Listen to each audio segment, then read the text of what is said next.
Hello friends, welcome back to our channel. I hope आप सभी लोग ठीक होंगे। तो आज हमारा जो नेक्स्ट टाइटल है वो है लेबर पेन के बारे में। जैसे कि मेरी पिछली वीडियो में आपने देखा होगा, उसमें आपने लेबर की डेफिनेशन के बारे में जाना, लेबर क्या है, लेबर की कितनी स्टेजेस होती हैं और स्टेजेस में क्या क्या फेसेस थे वो आपने कल की वीडियो में देख लिया होगा। तो आज का जो हमारा नेक्स्ट टाइटल है वो लेबर पेन के बारे में है। तो फ्रेंड्स, स्टार्ट करते हैं आज का टॉपिक, लेबर पेन। तो मैं आपको बता दूं कि लेबर पेन जो होता है वो दो तरह का होता है। पहला होता है ट्रू लेबर पेन और दूसरा होता है false labour pain. True labour pain का मतलब है कि जो नेचुरली जो पेन फीमेल में जो नेचुरली पेन जो प्रेग्नेंट फीमेल में होते हैं तो उसको हम ट्रू लेबर पेन कहते हैं। और फॉल्स लेबर पेन का मतलब होता है कि किसी अन्य कारण से अगर पेन हो रहा है तो कई बार फीमेल, ये जो प्रेग्नेंट फीमेल रहती हैं वो ये सोचती हैं कि उनका डिलीवरी का टाइम नज़दीक तो नहीं आ गया है, लेकिन वो फॉल्स पेन होता है। वो किसी अन्य कारण से हो सकता है, कुछ लिगामेंट टेंडरनेस की वजह से भी हो सकता है, कुछ गट इन्फेक्शन की वजह से भी हो सकता है, बहुत सारे कारण हैं। तो चलिए फ्रेंड, एक एक करके हम पढ़ते हैं ट्रू लेबर पेन और फॉल्स लेबर पेन के बारे में। देखिए, ट्रू लेबर पेन में क्या होता है और फॉल्स लेबर पेन में क्या होता है, हम कैसे आइडेंटिफाई करेंगे कि ये ट्रू लेबर पेन है या फिर फॉल्स लेबर पेन है। तो इनको आइडेंटिफाई करने के लिए कुछ पॉइंट नीचे दिए गए हैं। जैसे कि ट्रू लेबर पेन में है, it is appear after false labour pain. ये जो अपीयर होता है वो फॉल्स लेबर पेन के बाद होता है। जो ट्रू लेबर पेन होता है वो फॉल्स लेबर पेन के बाद में होता है, पहले नहीं होता है। वहीं पे देखिए फॉल्स लेबर पेन में क्या दिया गया है, it arise 1 to 2 week early from true labour pain. इसका मतलब है कि जब ट्रू लेबर पेन स्टार्ट होगा उससे 1 या 2 सप्ताह पहले फॉल्स लेबर पेन होता है। ठीक है। फिर ट्रू लेबर पेन में क्या दिया गया है, increase pain intensity and frequency. True labour में क्या होता है कि पेन की जो इंटेंसिटी और फ्रीक्वेंसी होती है वो इंक्रीज़ हो जाती है, वो बढ़ जाती है। उसमें ऐसा नहीं होगा कि कुछ टाइम के लिए पेन हो रहा है और बंद हो जाएगा।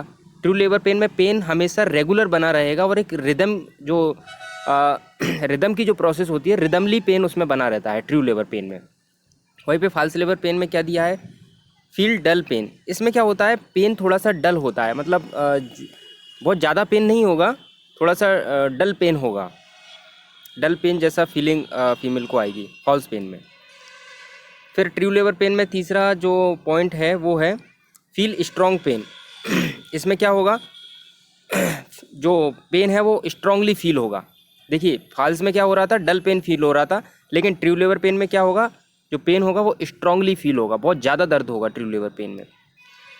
फॉल्स लेबर पेन में नेक्स्ट है decrease pain intensity and frequency. इसमें क्या होगा, जो पेन की इंटेंसिटी एंड फ्रीक्वेंसी है वो डिक्रीज हो जाएगी, यानी कि जो पेन की जो रिदम रहती है वो रेगुलर नहीं रहेगी, इरेगुलर रिदम में इसमें पेन रहेगा। ठीक है। अब जो नेक्स्ट पॉइंट है ट्रू लेबर पेन में वो है डोंट सबसाइड विथ मूवमेंट।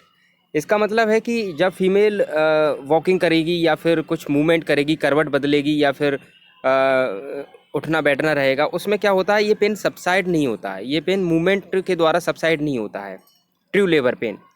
ठीक है। मतलब चाहे वो करवट बदल ले या फिर वॉकिंग कर ले, अगर ट्रू लेबर पेन है तो वो पेन बना रहेगा। वहीं पे फॉल्स लेबर में पेन में क्या है, pain subside with movement. False labour pain में ऐसा है कि कभी कभी क्या होता है कि फीमेल एक करवट के से लेटी हुई है काफ़ी लंबे टाइम तक और कुछ मस्कुलर टेंडरनेस की वजह से पेन हो रहा है, तो उसको हम वो फॉल्स लेबर पेन रहेगा। लेकिन जब फीमेल वो करवट बदल लेगी और थोड़ा सा उठ के या वॉकिंग कर लेगी तो वो फिर जो पेन रहेगा वो सबसाइड हो जाएगा, वो जो मसल्स की जो टेंडरनेस है या लिगामेंट की जो टेंडरनेस है वो सबसाइड हो जाएगी। तो फ्रेंड ये था ट्रू लेबर पेन और फॉल्स लेबर पेन के बारे में। आई होप आपको अच्छे से समझ में आया होगा। वैसे इसमें कुछ ज़्यादा है नहीं। देखिए और इसमें कुछ पॉइंट दिए गए हैं लेबर पेन में, ट्रू लेबर पेन और फॉल्स लेबर पेन में। इसमें क्या होगा, प्रेजेंट सर्वाइकल डायलेशन।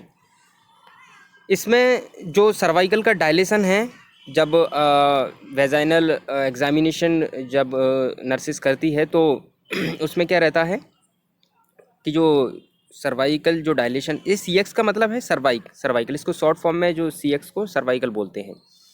तो ये जो सर्वाइकल डायलेशन है वो ट्रू लेबर पेन में प्रेजेंट रहता है, वो आपको वहाँ पे देखने को मिलेगा। लेकिन फॉल्स लेबर पेन में क्या होगा, वो सर्वाइकल डायलेशन देखने को नहीं मिलेगा, वहाँ पर एब्सेंट रहेगा वो। नेक्स्ट पॉइंट है इसमें प्रेजेंट सर्वाइकल इफेसमेंट। इसमें क्या रहेगा, जो सर्वाइकल इफेसमेंट है, मैंने आपको कल की वीडियो में बताया था कि सर्वाइकल इफेसमेंट क्या होता है। सर्वाइकल मैं आपको एक बार और बता देता हूँ कि सर्वाइकल इफेसमेंट का मतलब होता है थिकनिंग ऑफ द सर्विक्स। जो सर्विक्स की जो ओपनिंग रहती है उसकी थिकनिंग हो जाती है, उसको हम सर्वाइकल इफेसमेंट बोलते हैं। तो वो आपको ट्रू लेबर पेन में प्रेजेंट मिलेगा सर्वाइकल इफेसमेंट। और फॉल्स में क्या होगा, जो सर्वाइकल इफेसमेंट है वो एब्सेंट रहेगा। मतलब अगर कोई नर्सेज अगर वेजाइनल एग्जामिनेशन कर रही है तो उसमें उनको जो है सर्वाइकल का जो डायलेशन है वो देखने को नहीं मिलेगा। ट्रू पेन में क्या होगा, next point, show present. Show का मतलब होता है ब्लड विथ सर्वाइकल म्यूकस। यानी कि जब ट्रू लेबर पेन होगा तो जब वेजाइनल एग्जामिनेशन करेंगे उस टाइम पे जो ब्लड के साथ में सर्वाइकल का जो म्यूकस है वो देखने को मिलेगा। किसमें, ट्रू पेन में। अगर ट्रू पेन है तो ब्लड विथ सर्वाइकल म्यूकस देखने को मिलेगा। वहीं पे इसमें क्या रहेगा, फॉल्स में, फॉल्स पेन में शो इज एब्सेंट। ठीक है, इसमें आपको ब्लड विथ सर्वाइकल म्यूकस देखने को नहीं मिलेगा, not seen blood with cervical mucus. तो फ्रेंड्स आज से हम जो है स्टार्ट कर रहे हैं फर्स्ट स्टेज ऑफ लेबर के बारे में। जो फर्स्ट स्टेज ऑफ लेबर है उसमें मैंने आपको कल बताया था कि उसकी जो ड्यूरेशन जो उसका रहता है वो कब से कब तक रहता है। तो आई होप आपने वो वीडियो ज़रूर देखा होगा। और तो आज हम जो है फर्स्ट स्टेज ऑफ लेबर के बारे में पढ़ेंगे डिटेल्स में कि इसमें क्या होगा और कहाँ से कहाँ तक इसकी जो है मैं आपको एक बार फिर से बताऊंगा। लेकिन मैं आपको बता देता हूँ कि इसमें जो दो इसमें जो है पॉइंट दिए गए हैं। सबसे पहले हम डेफिनेशन देख लेते हैं इसकी। डेफिनेशन में दिया है इसमें, the process that start from the true labour pain to full 10 centimetre cervical dilation, it is called first stage of labour.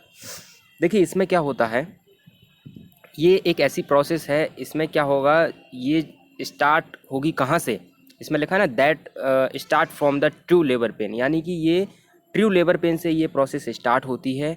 और ये फुल 10 सेंटीमीटर जब सर्वाइकल डायलेशन हो जाता है, फुल 10 सेंटीमीटर, वहाँ तक की जो प्रोसेस रहती है वो फर्स्ट स्टेज लेबर के अंदर इंक्लूड उसको किया गया है। ठीक है, तो it is called first stage of labour. अब ट्रू लेबर पेन से 10 सेंटीमीटर सर्वाइकल डायलेशन तक के बीच में क्या क्या होता है, क्या क्या पैथोफिजियोलॉजी होती है, कौन कौन से चेंजेस होते हैं, यूट्राइन एक्शन कैसे करता है, वो मैं आपको बताऊंगा। सॉरी। इसमें पहला है यूट्राइन एक्शन और दूसरा है सर्वाइकल डायलेशन। यूट्राइन एक्शन मैंने आपको बता दिया है पहली वीडियो में, मैंने इसमें उसको पीपीटी में ऐड नहीं किया है क्योंकि वो मैं कल ऑलरेडी आपको मैं बता चुका हूँ कि यूट्राइन एक्शन में क्या होता है। यूट्राइन एक्शन में आपने देखा होगा कल वाली वीडियो में, उसमें दिया था कि जो हाइपोथैलेमस से जो है CRH रिलीज़ होता है, जो हार्मोन सारे रिलीज़ हो रहे थे वो यूट्राइन एक्शन को क्रिएट करते हैं, जिसमें प्रोजेस्टेरॉन का लेवल जो है डिक्रीज़ हो गया था, एस्ट्रोजन का, वो आपने कल की वीडियो में आपने देखा होगा। तो मैंने इसमें यूट्राइन एक्शन ऐड नहीं किया है। इसमें हम पढ़ेंगे सर्वाइकल डायलेशन के बारे में। देखिए सर्वाइकल डायलेशन में क्या होता है, the normal cervical length is 4 to 5 centimetre. जो सर्विक्स की जो नॉर्मल लेंथ होती है वो 4 से 5 सेंटीमीटर होती है। ठीक है, ये क्वेश्चन CHO के एग्ज़ाम में आया था और बहुत इम्पोर्टेंट ये MCQs का क्वेश्चन है। काफ़ी सारे एग्ज़ाम में ये गायनिक से लिया गया है कि जो नॉर्मल सर्विक्स की जो लेंथ रहती है वो कितनी रहती है। तो ये जो नॉर्मल सर्विक्स की जो लेंथ रहती है वो 4 से 5 सेंटीमीटर रहती है। नेक्स्ट है इसमें, the meaning of cervix effacement is the thickening of cervix. इसमें है, इसका मतलब है कि जो सर्विक्स का जो इफेसमेंट है,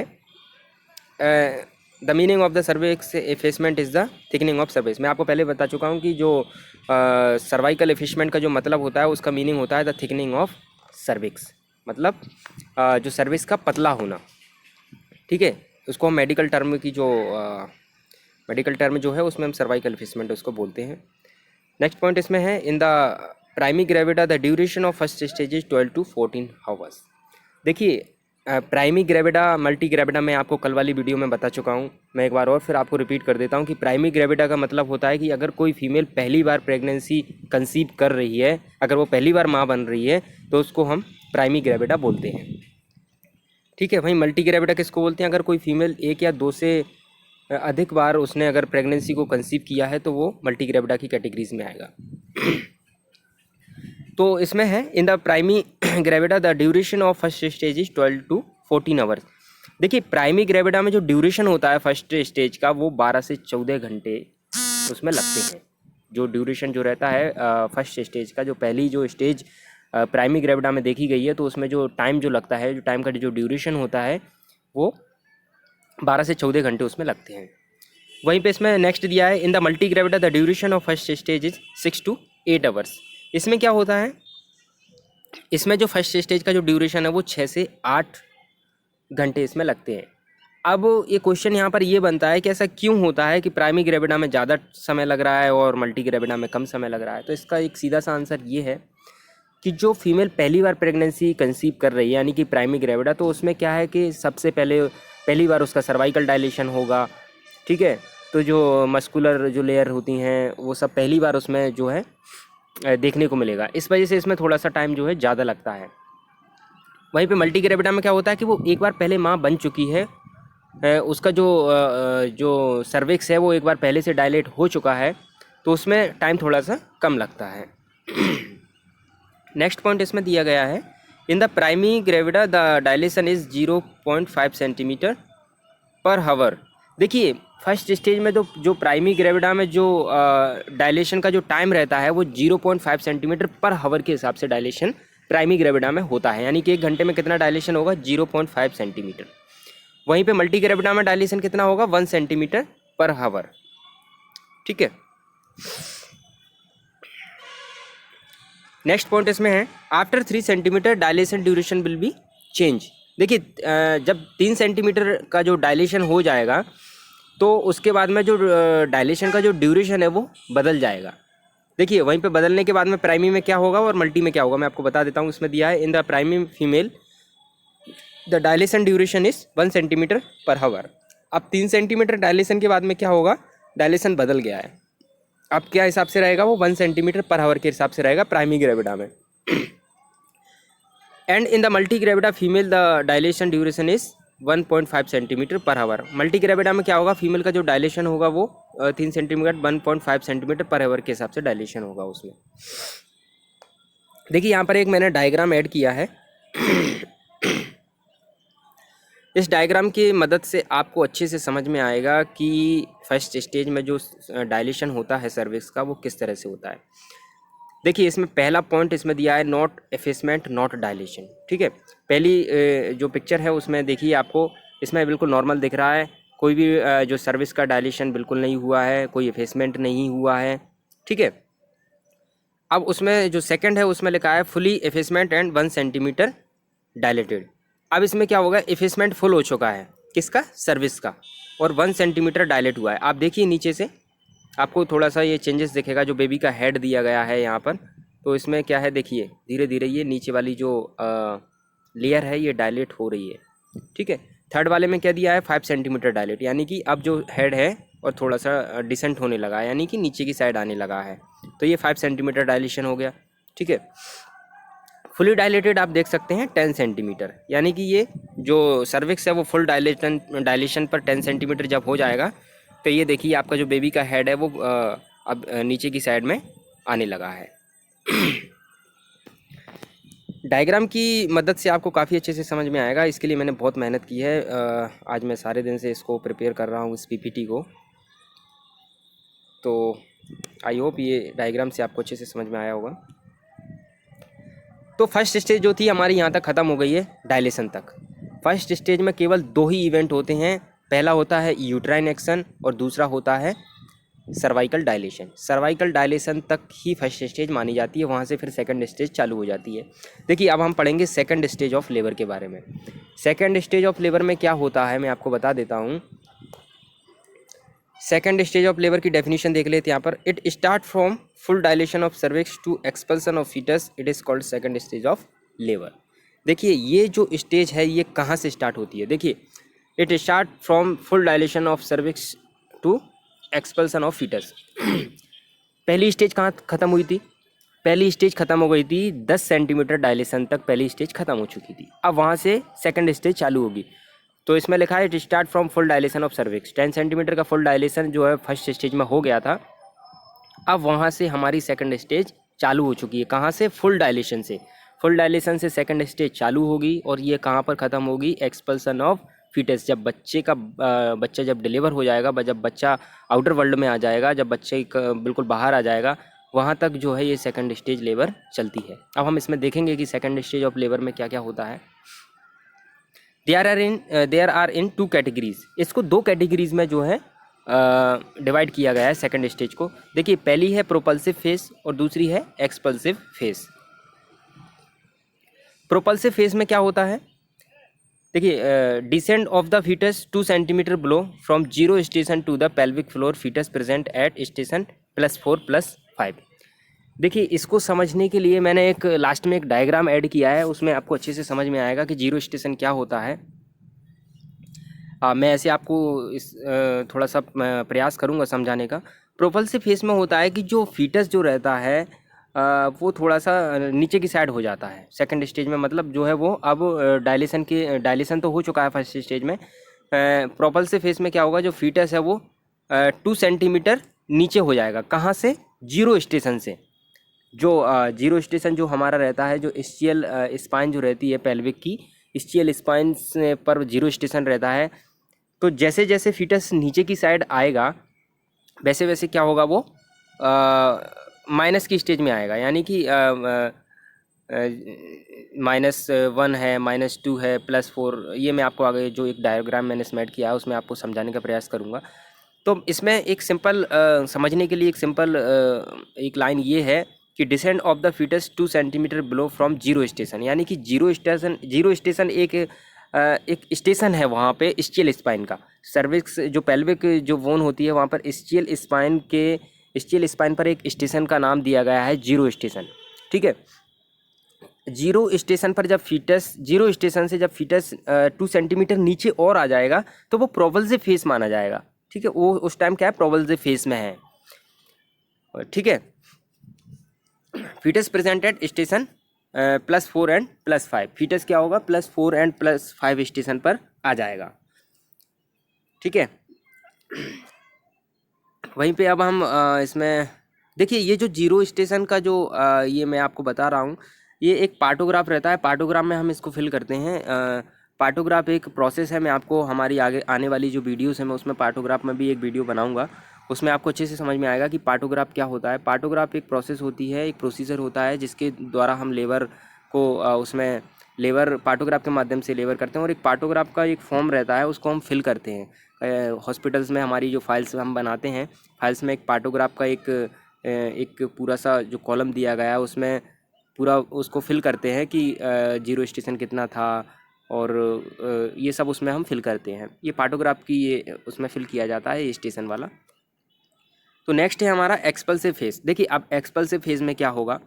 decent of the foetus from the 0 station 2 centimetre below to the vaginal outlet. इसमें क्या होगा? देखिए अब इसमें क्या होगा? फीटस जो है ना 0 स्टेशन से नीचे हो गया, वेजाइनल आउटलेट में आ गया आप। ठीक है, the time duration of second stage primary gravida is मतलब एक्सपल्सिव का मतलब ये है कि जो फीटस अब वेजाइनल आउटलेट में आ गया है तो वो एक्सपल्सन के लिए रेडी है, मतलब अब वो जो है उसका डिलीवरी होने के लिए रेडी है, आउटर वर्ल्ड में आने के लिए रेडी है। ये एक्सपल्सिव, एक्सपल्सन का मतलब होता है बाहर आना, एक्सपेल आउट हो रहा है फीटस।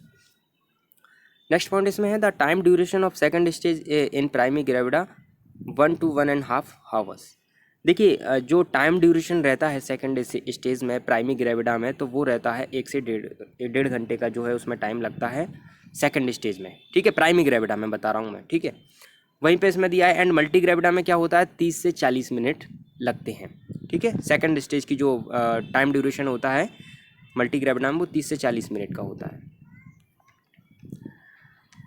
अब इसमें दिया है नेक्स्ट हमारा जो है title events in second stage of labour. देखिए सेकंड स्टेज में क्या क्या इवेंट्स होते हैं, ठीक है, सेकंड स्टेज में क्या क्या इवेंट्स होते हैं उसके बारे में मैं आपको बताऊंगा अब। तो यहाँ पे कुछ पॉइंट दिए गए हैं कि इवेंट्स का मतलब होता है कि सेकंड स्टेज में क्या क्या होता है, ठीक है, वो हम अब इसमें पढ़ेंगे। तो इसमें दिए हैं, देखो टोटल 10 इवेंट्स होते हैं सेकंड स्टेज में। पहला है इसमें इंगेजमेंट, दूसरा है डिसेंट, तीसरा है फ्लेक्शन, और चौथा है इसमें इंटरनल रोटेशन ऑफ हेड, और इसमें पांचवा है क्रोनिंग, छठवा है बर्थ ऑफ हेड, और सातवां है रेस्टिट्यूशन, आठवां है internal rotation of the shoulder, और फिर नेक्स्ट है एक्सटर्नल रोटेशन ऑफ हेड, फिर नेक्स्ट है लेटरल फ्लेक्शन, ठीक है। तो these are 10 events in second stage of labour, ठीक है। सेकंड स्टेज में 10 इवेंट्स होते हैं, हम 1 बाई 1 करके सारे इवेंट्स को इसमें पढ़ेंगे। तो पहला है इसमें इंगेजमेंट। देखिए इंगेजमेंट में क्या होता है, इसमें दिया है when the foetus head will engage on the pelvic बिम्ब foetus head station ischial spine, it is called engagement. देखिए क्या होता है, जब फीटस का जो हेड होता है वो पेल्विक बिम्ब पे आके इंगेज हो जाता है। इंगेज का मतलब है कि वहाँ पे आके पहुँच जाना, ठीक है। तो जब फीटस का जो हेड है वो पेल्विक बिम्ब पे आके जब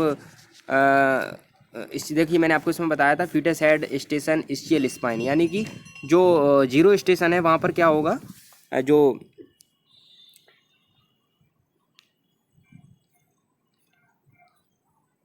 जो इसमें फीटस का जो हेड है वो जब पेल्विक बिम्ब पे आके क्या हो जाएगा, इंगेज हो जाएगा, ठीक है, स्टियल स्पाइन पे, यानी कि जीरो स्टेशन पे आके वो क्या हो गया है, इंगेज हो गया है। तो उसको हम क्या बोलेंगे, इंगेजमेंट, ठीक है, उसको हम इंगेजमेंट बोलेंगे।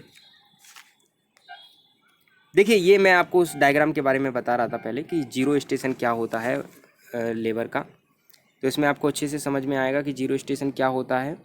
देखिए जीरो स्टेशन में आपको ये डायग्राम समझ में आएगा, यहाँ से देखिए, आई होप आपको ये क्लियर दिख रही होगी, मैंने बहुत प्रयास किया इसको। तो स्टियल स्पाइन, ये देखिए आपको एक बीच वाली एक लाइन दिख रही है यहाँ पर, इसमें लिखा हुआ है स्टियल स्पाइन, ये जीरो स्टेशन माना गया है, ठीक है। स्टियल स्पाइन पर क्या होता है, जीरो स्टेशन।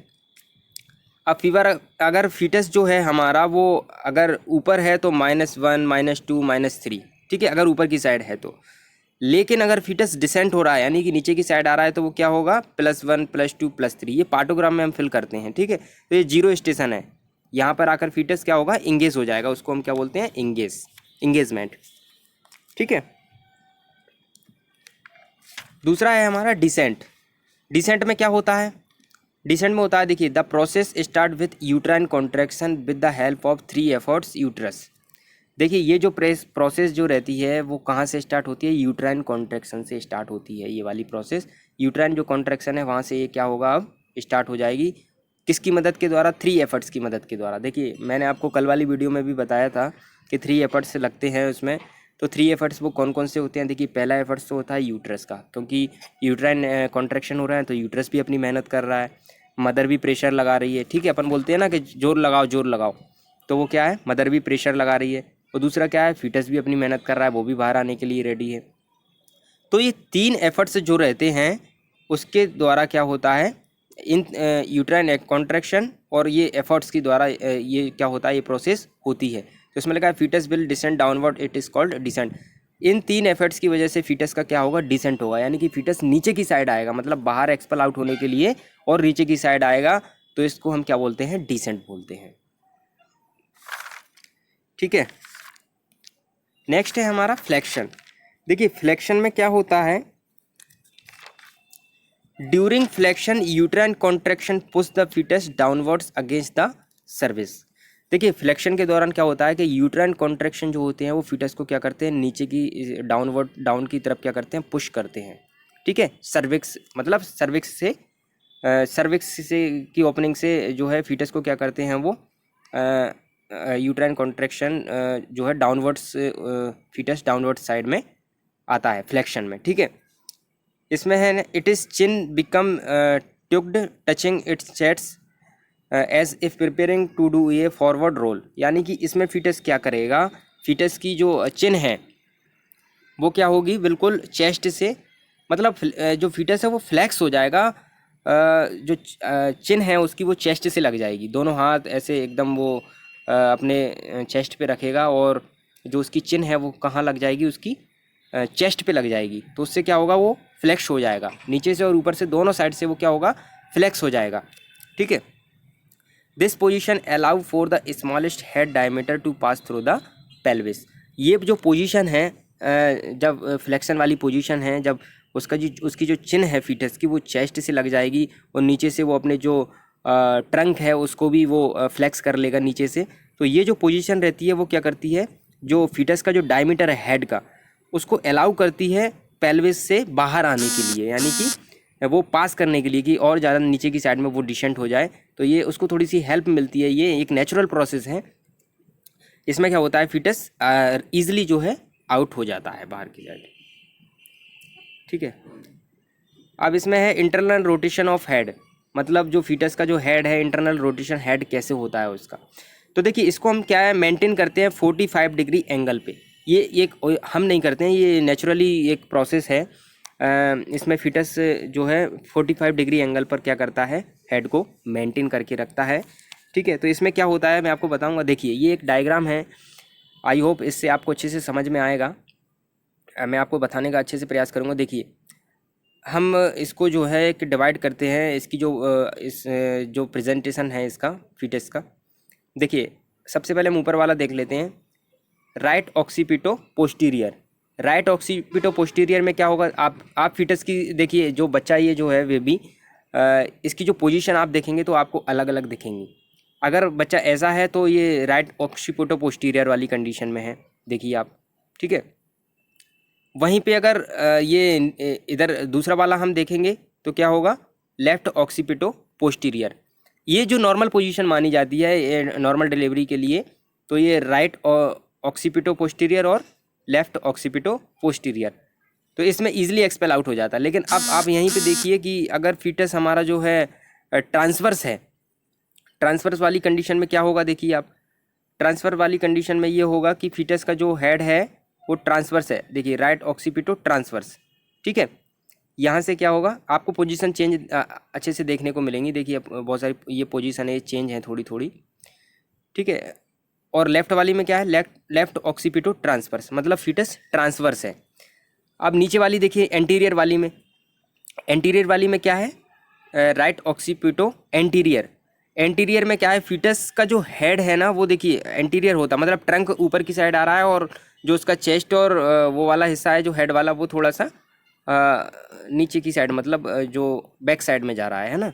और लेफ्ट ऑक्सीपिटो एंटीरियर में क्या है, ये लेफ्ट साइड में है, सेम कंडीशन है बट लेफ्ट साइड में है। ठीक है, तो आइए मैं आशा करता हूँ कि आपको इसमें जो है समझ में आया होगा इस डायग्राम की हेल्प से। ठीक है, आप इसको यूट्यूब पे वीडियो में भी देख सकते हैं, तो उसमें आपको ईजिली जो एनिमेशन वाली वीडियो रहती है उसमें आपको ईजिली समझ में आएगा कि जो है ये रोटेशन कैसे होता है हेड का। इसमें समझने के लिए ज़्यादा कोई डिफ़िकल्ट नहीं है, बस हेड का रोटेशन हो रहा है, आप देख सकते हैं हेड का रोटेशन कैसे हो रहा है। ठीक है, इसमें क्या होता है, एक बात यह है कि ये जो फीटस का जो हेड है वो 45 डिग्री एंगल पे ये खुद को मेंटेन करके रखता है फीटस। देखिए इसमें नेक्स्ट है क्रॉनिंग। क्रॉनिंग में क्या होता है, which is when baby head start to emerge bit by bit during each contraction occur during the second stage of labour. देखिए इसमें क्या होगा, जो बेबी का हेड है वो अब क्या होगा, धीरे धीरे क्या होगा, इमर्ज होगा। हर एक कॉन्ट्रैक्शन पर क्या होगा, वो नीचे की साइड में डिसेंट होगा। इमर्ज का मतलब होता है नीचे की साइड में इमर्ज होना। ठीक है, मतलब वो जो नीचे जाके वो एक्सपेल आउट के लिए जो है आगे की जो प्रोसेस रहती है उसमें आएगा। तो हर ईच कॉन्ट्रैक्शन पर क्या होगा, वो इमर्ज होगा। अकर during the second stage of labour, मतलब सेकंड स्टेज के दौरान। नेक्स्ट है इसमें बर्थ ऑफ हेड, यानी कि जो हेड है बेबी का उसका बर्थ कैसे होगा। Foetus head descent by the efforts of mother uterus foetus downward force. देखिए मैं आपको बता चुका हूँ पहले ही कि 3 एफर्ट्स लगते हैं।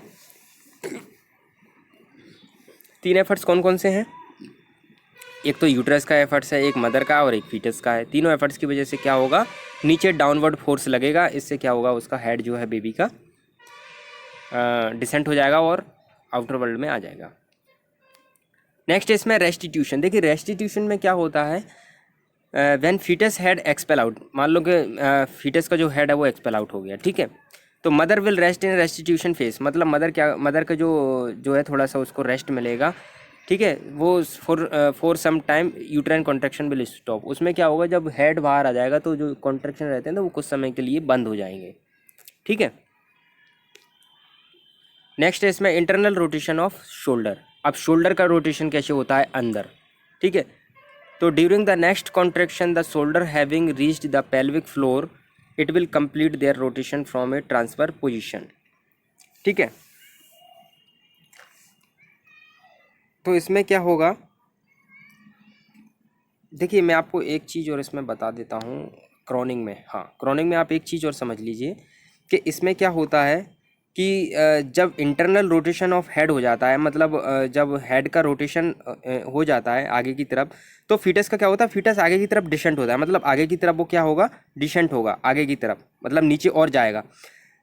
तो क्या होगा कि क्रॉनिंग में जो ऑक्सीपुट वाला पार्ट होता है, यानी कि ऑक्सीपुट मतलब जो है फीटस का जो हेड का जो ऑक्सीपुटल वाला जो पार्ट है वो बाहर की तरफ क्या होगा, विजिबल होगा।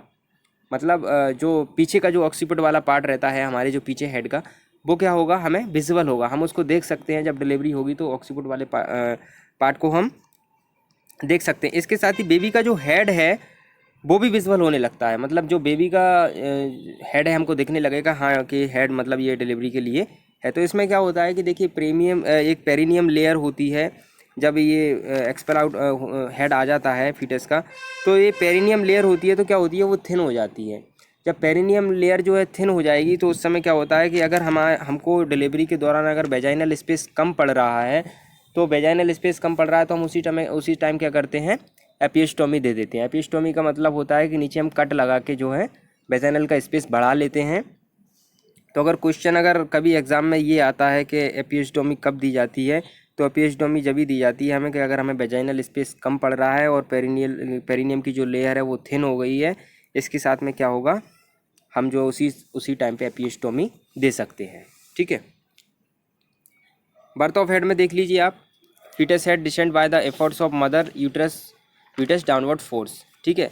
मैं आपको बता चुका हूँ कि ये तीनों जो है फोर्स लगते हैं, इसके द्वारा हेड का जो है हेड डिलीवर होता है, ठीक है। रेस्टिट्यूशन भी आपको मैंने बता दिया, when foetus head expel out mother will rest in restitution phase for some time uterine contraction will stop. देखिए इसमें क्या होता है, मैं आपको बता दूं कि अब क्या है, फीटस का हेड जो है वो बाहर आ गया है, ठीक है। अब कुछ टाइम के लिए क्या होगा, इसमें यूट्राइन कॉन्ट्रैक्शन थोड़े से रुक जाएंगे, ठीक है। मदर को भी थोड़ा सा रेस्ट दिया जाता है कि वो अपनी थोड़ी सी रेस्टिंग पोजीशन में रेस्ट कर ले, ठीक है। इंटरनल रोटेशन ऑफ शोल्डर में क्या होगा, during the next contraction the shoulder having reach the pelvic floor. देखिए क्या होगा, हर नेक्स्ट कॉन्ट्रैक्शन पर क्या होगा, जो शोल्डर है वो पेल्विक फ्लोर पर पहुंचेगा, शोल्डर हर नेक्स्ट कॉन्ट्रैक्शन पे। तो it will complete their rotation from the transfer position. ये पूरा कंप्लीट हो जाएगा किसमें, ट्रांसफर जो पोजीशन है हमने अभी जो डायग्राम में देखी थी, तो उस ट्रांसफर पोजीशन में क्या होगा, ये पूरा कंप्लीट रोटेट हो जाएगा, ठीक है, to an anterior position. External rotation of head also with this process. देखिए इंटरनल रोटेशन के साथ में ही एक्सटर्नल रोटेशन हो जाएगा, ठीक है। इंटरनल रोटेशन हो गया, इंटरनल रोटेशन का मतलब क्या है कि अंदर की जो फीटस है अंदर की साइड उसने रोटेट कर ली। एक्सटर्नल मतलब बाहर भी उसका एक्सटर्नल रोटेशन, बाहर तो वो कर ही सकता है, हम कर सकते हैं बाहर अगर फीटस आ गया है तो इसमें क्या होता है कि जब बेबी का हेड जो है डिलीवर होगा तब उसी के साथ में क्या होगा, इंटरनल रोटेशन शोल्डर हो जाएगा और उसी के साथ में एक्सटर्नल रोटेशन भी हो जाएगा। एक्सटर्नल रोटेशन हेड हो जाएगा, जहाँ पर एंगल क्या मैंने आपको बताया था 45 डिग्री का एंगल फीटस जो है मेंटेन करके रखता है, ठीक है। तो ये क्या सिम्पाइसिस प्यूबिस पर मेंटेन होता है। सिम्पाइसिस प्यूबिस एक आप देख लेना डायग्राम में, वहाँ पे दिया है सिम्पाइसिस प्यूबिस का, ठीक है। फिर है हमारा लेटरल फ्लेक्शन, ठीक है। लेटरल फ्लेक्शन में क्या है?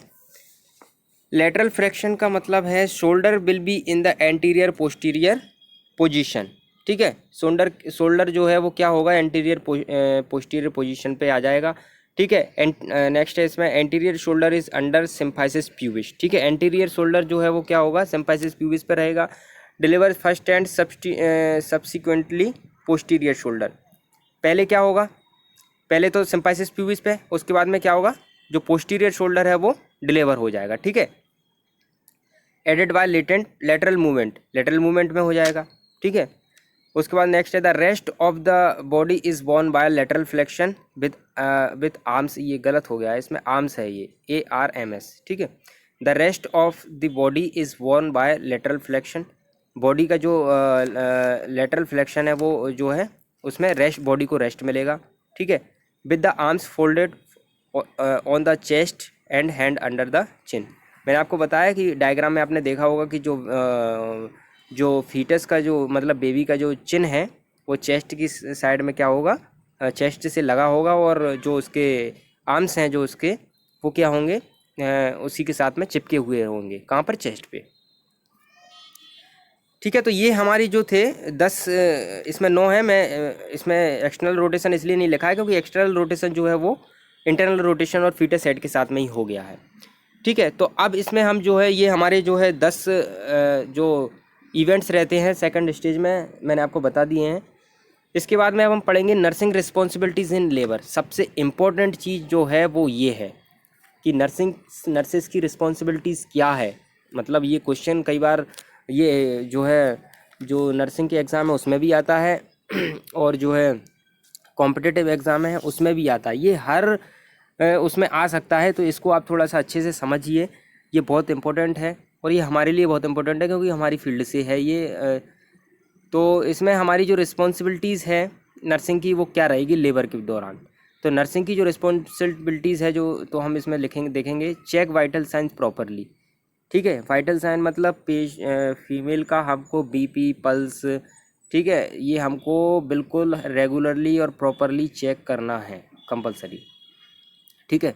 नेक्स्ट इसमें हाइड्रेशन एंड न्यूट्रिशन का मतलब होता है कि फीमेल जो है हाइड्रेट रहना चाहिए। ऐसा नहीं है कि उसमें पानी की कमी हो रही है, ठीक है, डिहाइड्रेशन हो गया है उसमें, तो फीमेल हमेशा हाइड्रेट रहना चाहिए, ठीक है। न्यूट्रिशन का मतलब उसको न्यूट्रिशन प्रॉपर देना चाहिए। ऐसा नहीं है कि बस फीमेल वोमिटिंग तो कर रही है और खा कुछ नहीं रही है ना, तो उसमें क्या होगा, फिर डिहाइड्रेशन हो जाएगा। इसलिए न्यूट्रिशन का और हाइड्रेशन का विशेष ध्यान देना है, ठीक है। नेक्स्ट है इसमें असेसमेंट कॉन्ट्रैक्शन एंड FHR। हमको कॉन्ट्रैक्शन और फीटल हार्ट रेट का हमको जो है असेसमेंट करना है, ठीक है। कॉन्ट्रैक्शन आ रहे हैं कि नहीं आ रहे हैं, ठीक है, और फीटस की हार्ट रेट क्या है, कितनी चल रही है, ये सब हमको असेस करना है उसमें। नेक्स्ट इसमें लेबर सपोर्ट का मतलब है कि अगर जब डॉक्टर जो है डिलीवरी करवा रही है तो उसको हमें सपोर्ट भी करना है लेबर के दौरान, है ना। ऐसा नहीं कि बस अकेली वो डिलीवरी करवा रहे हैं डॉक्टर्स, ठीक है। तो इसमें फिर नेक्स्ट है पेन मैनेजमेंट के लिए हम अकॉर्डिंग टू डॉक्टर इसमें जो है मैनेजमेंट कर सकते हैं। जैसे कि अगर फीमेल्स को बहुत ज़्यादा पेन हो रहा है तो हम डॉक्टर से सलाह लेके इसमें पेन मैनेजमेंट कर सकते हैं। अपनी मर्ज़ी से नहीं करना है, ठीक है। ऐसा नहीं है कि जो है फीमेल को पेन हो रहा है, अपनी मर्ज़ी से हमने कोई जो है एनाल्जेसिक ट्रीटमेंट दे दिया है, तो वो हमको डॉक्टर के प्रिस्क्रिप्शन और डॉक्टर के ऑर्डर के अकॉर्डिंग ही करना है। नेक्स्ट है इसमें प्रिपेयरिंग ऑफ लेबर रूम। हमको लेबर रूम की जो है इसमें प्रिपरेशन करना है, लेबर रूम की सारी तैयारी करनी है। उसमें हम जो है जो लेथोटोमी पोजीशन है वो, और जो भी लेबर रूम की जो प्रिपरेशन रहती है, जो भी इंस्ट्रूमेंट्स वगैरह यूज़ होते हैं, जो पूरा स्टाइल तरीके से हमको जो है उसको लेबर रूम की प्रिपेयरिंग करना है। नेक्स्ट है इसमें प्रिवेंट द इन्फेक्शन। नर्सेस की, देखिए ये रिस्पॉन्सिबिलिटीज़ तो सबकी है, प्रिवेंट द इन्फेक्शन डॉक्टर्स की भी है, नर्सेस की भी है, जो भी हेल्थ केयर वर्कर है, जो भी हॉस्पिटल का स्टाफ है, सारे सब लोगों की रिस्पॉन्सिबिलिटीज़ है कि इन्फेक्शन का हमको विशेष ध्यान देना है। क्योंकि वैसे भी आजकल आप देख ही रहे हैं कि जो कोविड-19 का संक्रमण जो है फैल रहा है, तो इस दौरान और हमको जो है लेबर के दौरान हमको विशेष ध्यान देना है इन्फेक्शन का, कि इन्फेक्शन को हमको प्रिवेंट करने के लिए हर कदम उठाना है, कि हर जो है लेबर रूम है उसको हमें अच्छे से उसको फ्यूमिगेशन करना है और इन्फेक्शन को रोकने के लिए प्रयास करना है। ठीक है। फिर नेक्स्ट है इसमें never leave the patient alone. Patient को कभी भी अकेला नहीं छोड़ना है।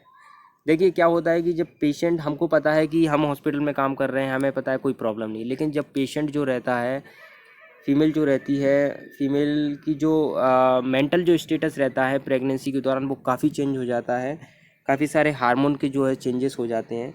तो उस कंडीशन में क्या है कि हमको जो है पेशेंट को अकेला नहीं छोड़ना है, क्योंकि पेशेंट बहुत ज़्यादा डरा रहता है कैसे क्या होगा, तो हमें हमेशा पेशेंट के साथ में रहना है। ठीक है। नेक्स्ट इसमें प्रोवाइड प्राइवेसी। प्रोवाइड प्राइवेसी का मतलब है कि पेशेंट फीमेल को हमको जो है प्राइवेसी ज़रूर प्रोवाइड करनी है। ऐसा नहीं है कि पर्दा नहीं लगा है, कर्टन नहीं लगी है और फीमेल लेटी है और लेबर हो रहा है। ठीक है। तो हमें जो है प्राइवेसी उसकी मेंटेन करना है। ठीक है। नेक्स्ट है इसमें give psychological support. Psychological support हमको ज़रूर फीमेल को देना है, कि हम उसको बता सकते हैं कि आप चिंता मत करिए, आप ये अच्छे से हो जाएगा डिलीवरी और इसमें कोई प्रॉब्लम नहीं आएगी। तो हमको थोड़ा सा उसको साइकोलॉजिकल सपोर्ट देना है, जिससे कि उसको उसके अंदर जो चल रहा है कि पता नहीं कैसे क्या होगा, तो इसमें थोड़ी सी हेल्प उसको मिलेगी। नेक्स्ट इसमें मेंटेन हाइजीन। हाइजीन का विशेष ध्यान देना है। ठीक है। ऐसा नहीं है कि हम एक पेशेंट की जो है केयर करके आए हैं और हमने हैंड वॉश नहीं किया और हम जाके जो है डिलीवरी करवाने पहुंच गए, तो इसमें क्या होगा, ये इन्फेक्शन का सोर्स है कि दूसरे पेशेंट का इन्फेक्शन जो है दूसरे पेशेंट को दे रहे हैं, हम खुद भी ले रहे हैं। तो इसमें हमको जो है हाइजीन का जो है विशेष ध्यान देना है। ठीक है। नेक्स्ट है इसमें प्रिपेयर पेशेंट फॉर लेबर। जो फीमेल है उसको लेबर के लिए प्रिपेयर करना है, उसका जो है प्राइवेट पार्ट है वो सब क्लीन करना है, वो पेशेंट जो है ओटी ड्रेस में है या कि नहीं है, और जो है उसका बहुत सारे क्या होता है कि ज्वेलरी वगैरह रिमूव नहीं है। तो ये जो है पूरा सा हमको जो है प्रिपेयर करना है पेशेंट को लेबर के लिए। तो फ्रेंड्स आज जो है हमने देख लिया है, सेकंड स्टेज तक देख लिया है। मैं लॉन्ग वीडियो इसलिए नहीं बना रहा हूँ क्योंकि लॉन्ग वीडियो में थोड़ा सा आप लोगों को समझने में थोड़ा सा खिचड़ी पक जाएगी फिर। तो मैं धीरे धीरे करके एक एक दो दो स्टेज, कल हम लोगों ने लेबर की डेफिनेशन वगैरह और कुछ चीज़ों फेसेस के बारे में देख लिया था। आज हमने जो है फर्स्ट स्टेज देख ली है और सेकंड स्टेज देख ली है। ठीक है। तो फर्स्ट स्टेज और सेकंड स्टेज में आपको अच्छे से समझ में आ गया होगा कि फर्स्ट स्टेज में क्या होता है, सेकंड स्टेज में क्या होता है। तो फ्रेंड्स अभी तक के लिए फ़िलहाल इतना ही, और हम लोग अब आगे वाली वीडियोस में देखेंगे कि थर्ड स्टेज में क्या होता है और फोर्थ स्टेज में क्या होता है। उसके साथ ही हम लेबर के कुछ और टॉपिक्स हैं उसके बारे में भी पढ़ेंगे। तो फ्रेंड्स मैं आशा करता हूँ आपको सबको अच्छे से समझ में आया होगा।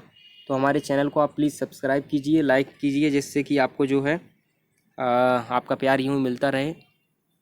मैं आपके लिए और भी अच्छी अच्छी वीडियोस, अभी तो शुरुआत है सिलेबस की, आगे भी बहुत सारे टॉपिक हैं और भी हमारी जो फैकल्टीज़ हैं वो भी इसमें आपको बहुत मदद करेंगी। तो हमारा एम यही है कि जो भी लोग इसमें कॉम्पिटिटिव एग्ज़ाम की प्रिपरेशन कर रहे हैं, या जो लोग अभी नर्सिंग में जो है फील्ड में हैं, और ये देखा जाए तो एक नॉलेजेबल भी है। मतलब ऐसा नहीं है कि हम लोग सिर्फ कॉम्पिटिटिव एग्ज़ाम की तैयारी कर रहे हैं उसी के हिसाब से पढ़ें। ये है, इसके लिए आप इसको आप नॉलेज के लिए भी पढ़ सकते हैं, जिससे हमारी जो नॉलेज है वो हमेशा रहेगी। तो ठीक है फ्रेंड्स, अभी तक के लिए फ़िलहाल इतना ही, और मैं आशा करता हूँ कि आपको अच्छे से समझ में आया होगा। तो फ्रेंड्स मिलते हैं फिर नेक्स्ट वीडियो में, तब तक के लिए गुड बाय।